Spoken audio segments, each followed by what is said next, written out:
Samajwadi party ने लोकसभा चुनाव के लिए कैराना सीट पर अपना उम्मीदवार घोषित कर दिया है। ये वही सीट है जिस पर सपा और आरएलडी के बीच पेच फंसा हुआ था।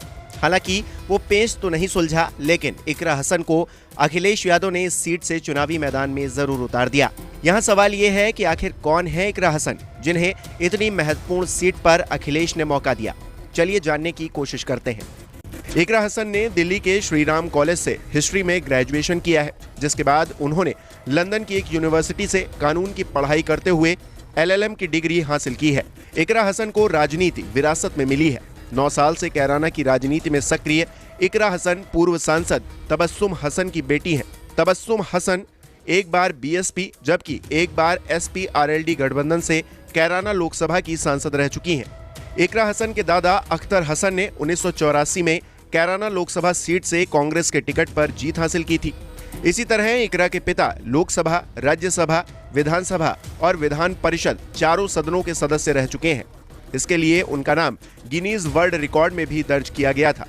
फिलहाल कैराना से सपा विधायक नादिम हसन इकरा के बड़े भाई हैं, यानी कि इकरा का राजनीति से काफी गहरा नाता रहा है। हालांकि उन्होंने अपना राजनीतिक सफर 9 साल पहले शुरू किया था। इकरा हसन एक बार जिला पंचायत चुनाव में अपनी किस्मत आजमा चुकी हैं।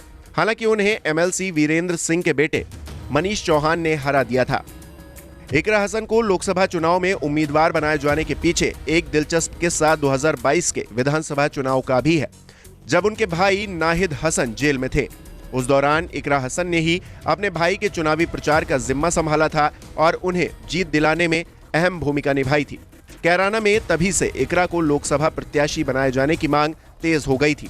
कैराना लोकसभा सीट की बात की जाए तो कैराना में 18 लाख के करीब मतदाता हैं। इसमें से करीब 5.5 लाख मतदाता मुस्लिम समुदाय से आते हैं।